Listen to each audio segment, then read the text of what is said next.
Hey there, everyone. Today, we are talking about something big happening in the world, something you might have heard about but maybe don't fully understand yet. It's about Syria, a country far away where their leader, Bashar al-Assad, has been kicked out of power after ruling for decades. Sounds intense, right? Let's figure this out together, step by step. Let's start with a simple question. What's going on in Syria?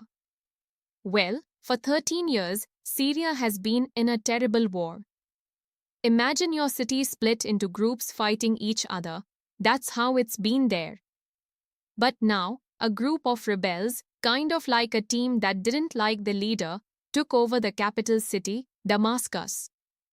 Assad, the guy who was in charge, ran away to another country.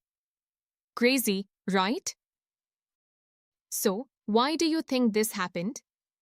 Here's a clue. When people in charge lose the trust of the people and their own helpers, like their army, it's hard to stay in power.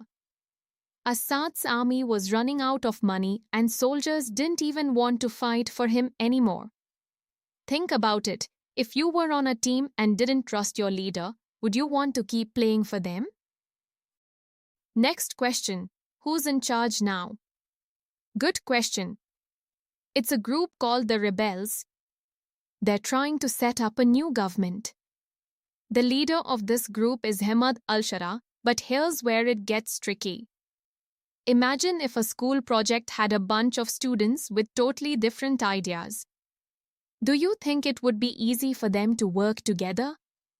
That's what these rebels are facing now. They all want different things. What about other countries? Are they helping or making things worse? This is where it gets really complicated. Israel, a country next to Syria, is worried about what might happen next. So, they're flying planes into Syria to destroy weapons they think might fall into the wrong hands. Iran, another country, is mad about this. And Turkey is trying to step in to calm things down. Here's a question for you. Why do you think other countries care so much about Syria? Maybe because what happens in Syria could affect them, too. Kind of like when something big happens in your school, even people who weren't involved start paying attention because it might impact them later. So, what about the people in Syria? That's the saddest part. Millions of kids, just like you, have had to leave their homes. Their schools are gone. Their neighborhoods are destroyed. Some are hopeful that this change could mean peace. But others are scared. What if things just get worse?